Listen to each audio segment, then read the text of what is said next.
I was 8 when I realized I wasn't the main character in my own home. That winter, our living room had been transformed into a gallery of glowing faces, portraits of my sister Vanessa in glittering costumes, grinning with trophies or waving flags at school parades. In the corner, half obscured behind a dusty wedding photo of our parents, was one faded picture of me in second grade, blurry, underexposed, and slightly tilted. I remember standing there in my oversized sweater, teeth chattering from the draft, pointing to the wall and asking, Mom, why isn't there more of me up there? She didn't even look up from the laundry. Just said softly, you have to try harder if you want your picture on that wall, sweetheart. We lived in Toledo, Ohio, where winter came early and left late. Our house was one of those old brownstones that creaked at night, and everything inside had a designated place except me. My father, Donald Carter, owned a chain of used car dealerships. My mother, Marion, was a former music teacher who quit after Vanessa was born to focus on shaping greatness. Vanessa, 6 years older, was the golden child, a child prodigy with perfect pitch and perfect posture. When she sneezed, the house stopped. When I got straight, as they asked what Vanessa's grades were back in middle school, and reminded me to eat less cereal. I wore Vanessa's old coats, old scarves, old shoes, things that still carried her scent. One year, I waited anxiously for her prom dress to be handed down. I imagined myself walking into my first dance wearing it. Maybe someone would notice me. Maybe I wouldn't be invisible anymore. But when it was finally my turn, the dress was so worn the sequins had fallen off and the zipper stuck. I held it up to my body in front of the mirror, only to hear my mother mutter from the hallway, "It's still good enough, Lena. Don't be so materialistic." Every birthday of Vanessa's was a neighborhood affair. Streamers, balloons, catered food, 3-tier cakes, and a chorus of congratulations. Mine? A microwaved cupcake for mismatched candles and a half-hearted family rendition of Happy Birthday under dim kitchen lighting. I once thought maybe I deserved it. Maybe I wasn't as special. But as the years went by, the silence became louder, and my hope dimmed with each passing celebration. By the time I reached 7th grade, I was named assistant editor of the school newspaper. I brought home the announcement with trembling hands. My mother barely looked up. "Vanessa was editor-in-chief in 6th, she said, adjusting her glasses. When I won 2nd place in a state-level art contest, my father just shrugged and said, "Your sister sang for the governor at your age." I laughed it off, pretended not to care, but inside, something twisted, something small but sharp. A quiet fracture. Even at dinner, conversation circled around Vanessa, her debate competitions, her scholarship interviews, her new vocal coach. I sat there, dragging my fork through mashed potatoes, wondering if I was even real. My friends would joke, "You're like the Carter family's ghost intern," and I'd laugh too. But each joke chipped away at something I couldn't name back then. One night, after Vanessa got into Cornell and the whole neighborhood was invited to celebrate, I climbed out onto the roof. I sat on the cold tiles in my old coat, legs pulled tight to my chest, watching the lights flicker through the windows below. I saw my parents holding her, clapping, beaming, the camera flashes lighting up the house like it was New Year's Eve. I wasn't invited to the stage. I wasn't even on the guest list. I whispered to the stars, "One day, I'll be somebody they can't ignore." But that day felt impossibly far away. By the time I turned 17, I had stopped expecting applause. I had stopped waiting for someone to look up when I entered the room. I didn't chase praise anymore. I rationed hope like stale breadcrumbs. Enough to survive, but never enough to thrive. In my final year of high school, I was juggling 2 part-time jobs, straight A classes, and leading the school's creative writing club. But at the Carter house, it barely caused a ripple. Vanessa, now a senior at Cornell, had just announced she'd been selected to co-host an academic podcast. My mother nearly cried from pride. "That's our girl," she said, brushing her hand across the photo wall, where Vanessa's face grinned in every frame like a trophy, while mine remained tucked away in the background, sun-faded and forgotten. When the acceptance letter from Northwestern University arrived, I didn't scream. I didn't run down the hall like I used to. I simply sat at the kitchen table and unfolded it with shaking hands. I had done it, one of the top programs in the country. I placed the letter right next to the coffee pot, hoping, maybe, that this time someone would notice. They didn't. That evening, my mother was on the phone with Vanessa, cooing about her new podcast and what outfits she should pack for a New York City networking event. My father scrolled through car sales numbers on his iPad. I cleared my throat and slid the letter toward them. I got in, I said, Northwestern, early decision. There was a pause, a brief flicker of acknowledgement. My mother glanced at the paper, then at me. Oh, that's good, honey. But that tuition must be expensive, right? My chest tightened. Are you saying we can't afford it? My father sighed, not looking up. We can help a little, but you'll probably need loans. Maybe apply for more scholarships. Then he added, almost like a joke, unless you want to take a gap year and help out at the dealership. I nodded slowly. Right, of course, because Vanessa's wedding comes first. They froze for half a second, and then my mother replied, Don't be bitter. Your sister has a lot going on. You'll understand when you're older. That night, I didn't cry. I stayed up and reapplied for every scholarship I could find. Merit-based, need-based, essay contests, obscure foundation awards, anything. I signed up for more weekend hours at Donovan's Bakery, and I made a quiet vow I would go to college.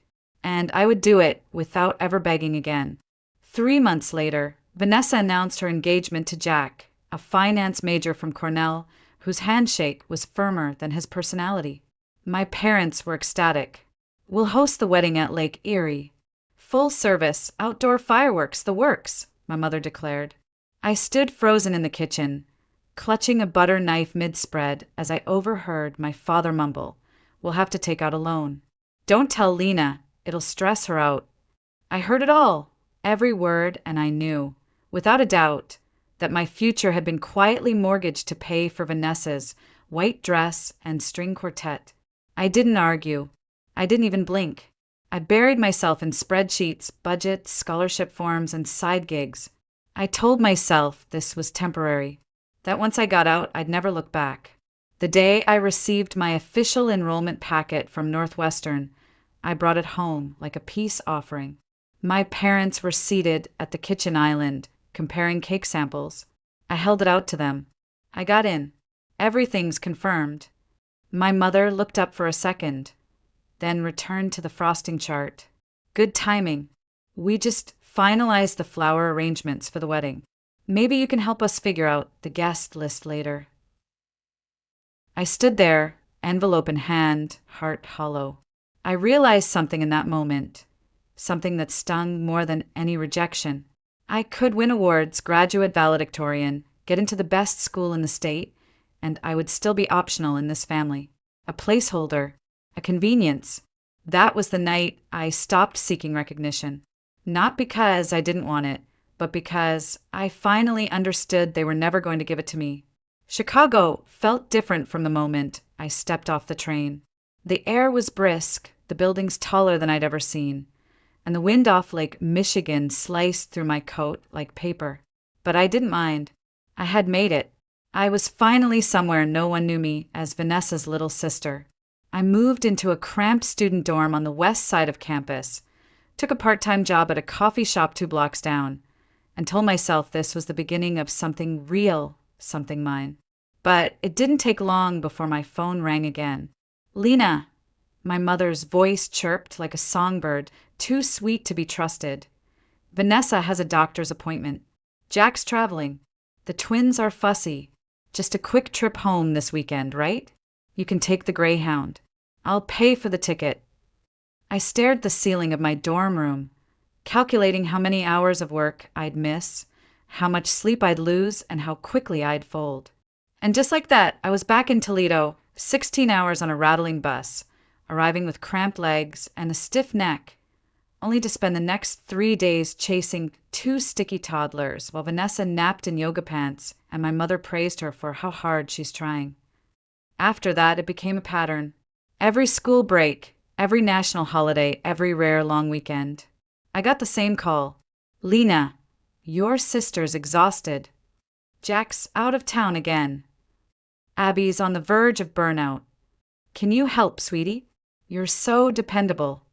No one ever asked if I had midterms, if I had work, if I had plans.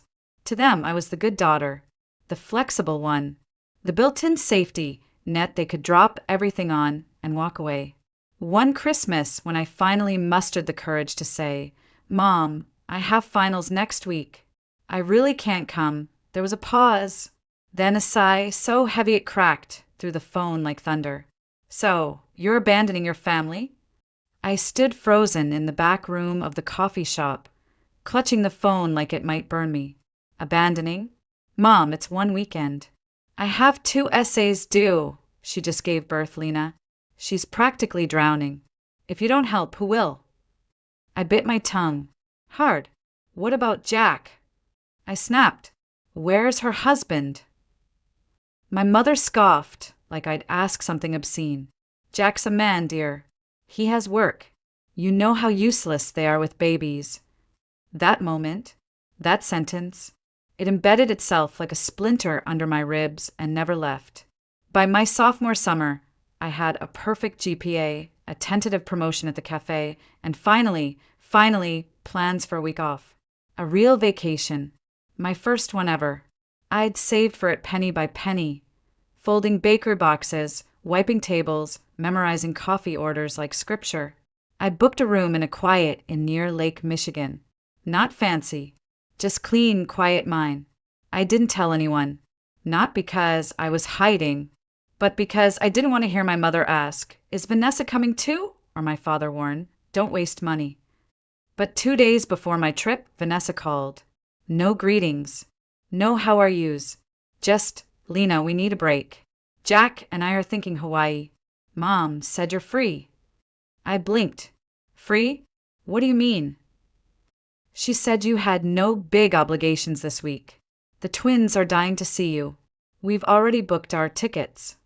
I stood in the cafe kitchen, apron soaked with milk foam, the world tilting sideways. So, you and Jack are flying off to paradise, while I, a full-time student with 2 jobs, stay back and babysit your 5-year-olds. She giggled like I'd said something charming. Oh, come on, Lena. You're not tied down yet. You're young, flexible, and you love them. Before I could hang up, my phone lit up again. Mom, if you say no, Lena, I'll be truly disappointed. Have you ever done anything meaningful for this family? That sentence hit like a knife wrapped in velvet, and somehow, without thinking, I said yes. I arrived back in Toledo at dawn, stepping off the overnight bus with stiff legs and a heart made of concrete. Vanessa picked me up in her SUV, barely glancing from her phone. The twins screeched from the back seat, throwing juice boxes and gummy bears like confetti. I didn't ask how long I'd be needed. I didn't ask if I'd get a break. I already knew the answers. For the next 7 days, I was a one-woman childcare unit. 2 hyperactive children, 1 broken bedtime schedule, no support. Vanessa and Jack left every morning for couples yoga, beach walks, brunch with friends, and returned just before sunset with margarita breath and glowing skin. Each night, as I collapsed on the couch with my legs throbbing and a cold slice of pizza on my lap, I'd wonder if this was what it meant to be useful. If this was the currency of love in my family, sacrifice without acknowledgement. The final night, Vanessa handed me a cheap plastic pineapple keychain. "Got this for you," she said with a laugh. "Souvenir. You survived the twins." I stared at it, bright yellow, chipped at the edge, dangling on a rusty metal loop. A $2 insult masquerading as a thank you. I smiled politely, walked into the kitchen, and dropped it straight into the trash. That was the exact moment something inside me cracked, not loud or dramatic, but quiet, final, like the last thread snapping on a worn-out rope. I realized they would never stop. As long as I kept showing up, they would keep taking. And yet, I still didn't leave. I wish I could say I stood up, packed my bags, stormed out the front door. But the truth is, part of me still clung to the delusion that maybe they'd change. That maybe, if I just tried a little harder, someone would finally see me. So instead, I stayed quiet, and I started planning. That fall, I returned to Chicago and threw myself into work. I picked up double shifts at the cafe, started helping with bookkeeping at a phone repair shop downtown, and saved every spare dollar. No coffee runs, no impulse spending, no new shoes. I called it my escape fund in a secret folder on my desktop. By February, I had scraped together just over $900. It wasn't much, but to me it was gold. My plan was simple. A solo beach trip to Hilton Head Island. No babysitting. No phone calls. Just sand, sea breeze, and silence. For the first time in my life, I would go somewhere without anyone needing something from me.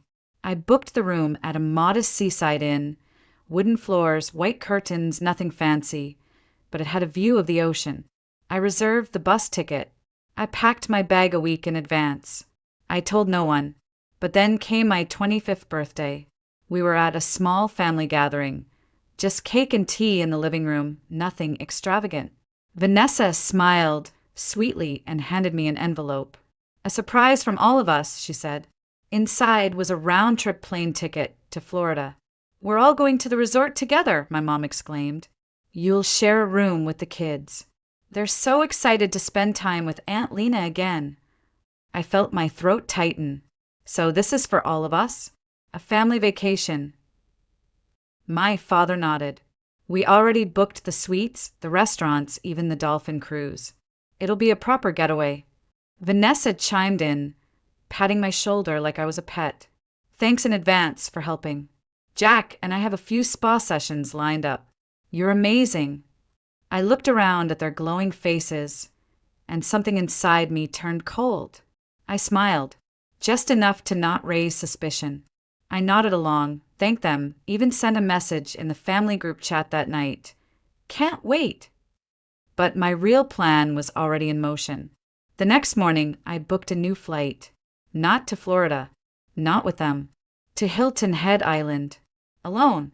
The airport was already buzzing when I arrived at 6 a.m., dragging my suitcase across polished tile floors that reflected too much light. I had barely slept. My palms were clammy. My heart thudded with every step like I was walking into a courtroom, not an escape hatch. My parents were already waiting near the gate, my father pacing in his pressed khakis, my mother fussing with Vanessa's boarding pass. The twins were there too, screaming, running in circles around the check-in poles, already high on sugar and anticipation. I smiled when I saw them. I waved, hugged each person politely, even crouched down to pat one of the boys on the shoulder. We're going to have so much fun, I whispered, and meant none of it. I just need to run to the restroom, I said, checking my watch. I'll meet you all at the gate.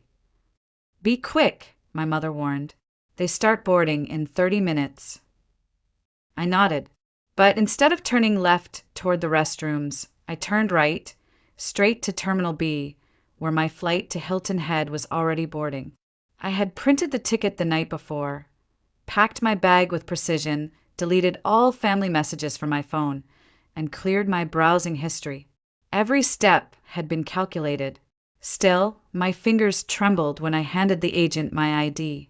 Still, my heart raced as the boarding pass printed out with a quiet beep. Still, a small voice in the back of my mind whispered, "You could go back. You still have time." But I didn't.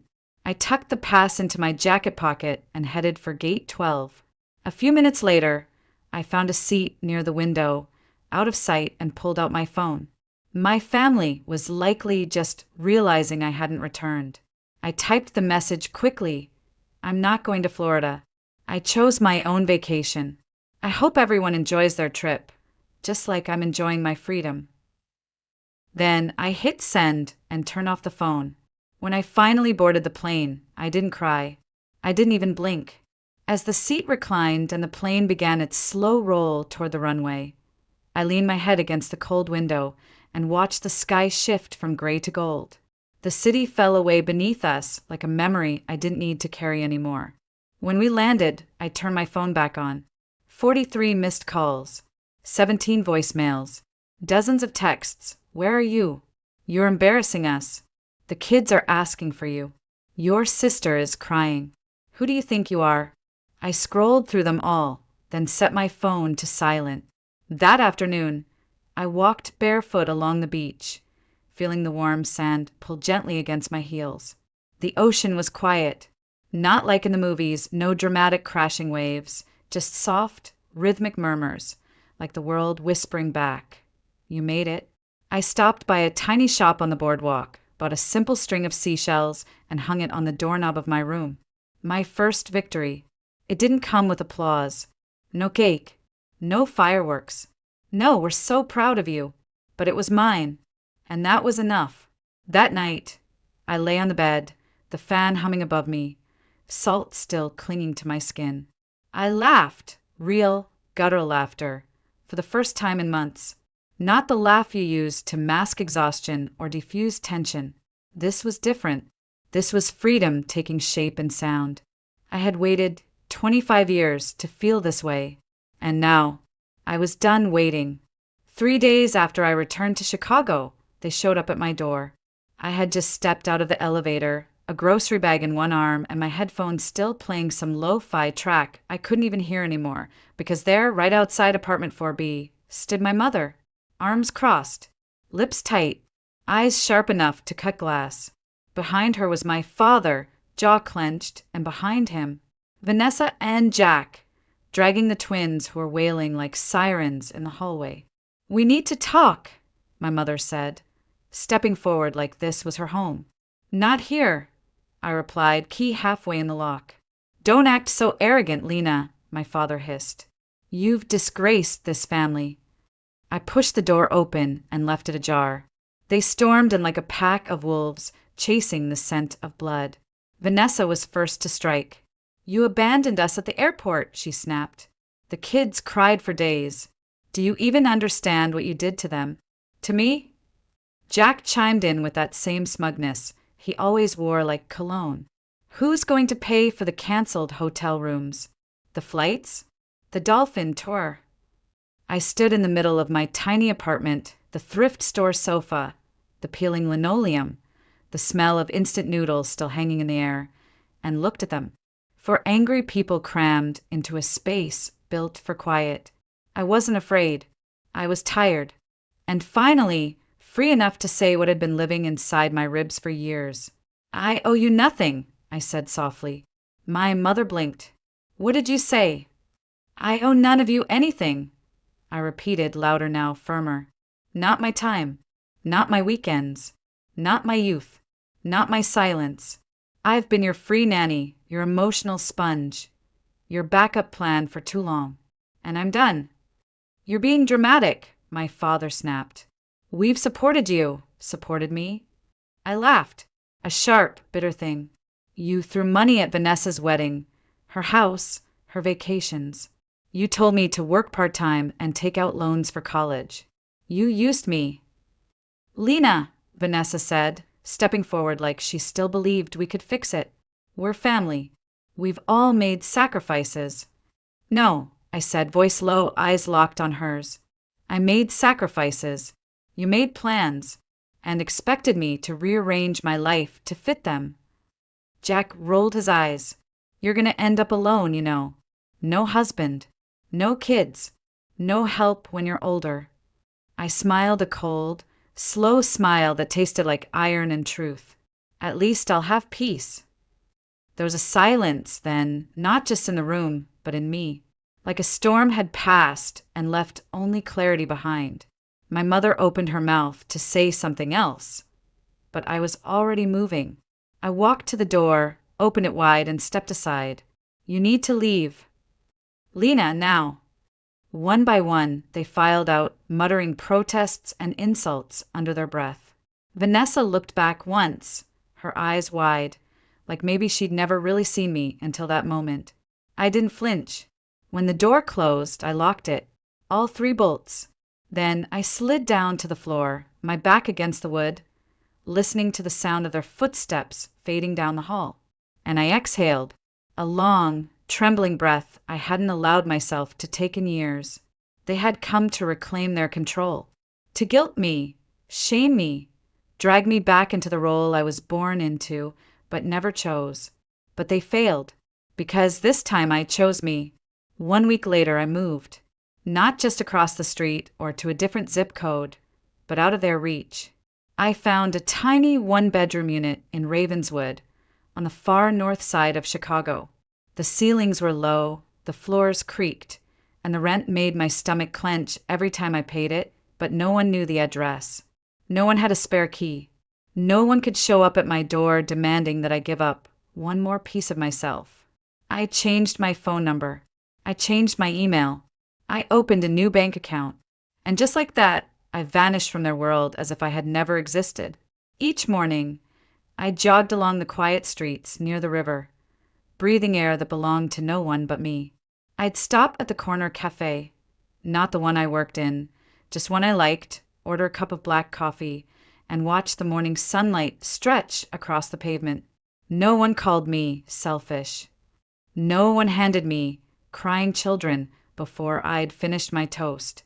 No one told me I wasn't enough or too much or in the way.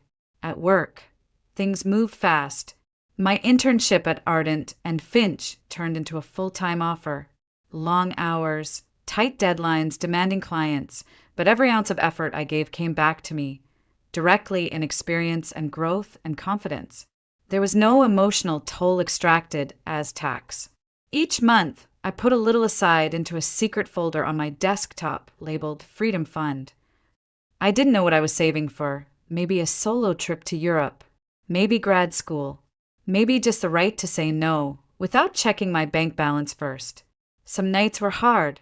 There were evenings I came home too exhausted to cook and ate peanut butter crackers for dinner. Nights I stared at the ceiling and missed something I couldn't name. Not love exactly, but maybe the idea of it. The idea that somewhere someone would call and say, "I'm proud of you." But when I missed them, I opened a folder I'd saved, screenshots of every message they'd sent after I left. The accusations, the guilt trips, the demands. I'd read them one by one until my chest stopped aching, until I remembered why I left in the first place. One Friday afternoon, as I was folding laundry in the small living room, the doorbell rang. Not a knock, a chime, soft and unfamiliar. I peeked through the peephole. A delivery guy stood there holding a box. "Lena Carter," he asked. I nodded. "Someone sent this. Said it's for your new beginning."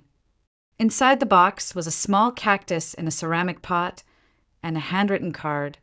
"No one grows thorns unless they've been stepped on first. Kelly."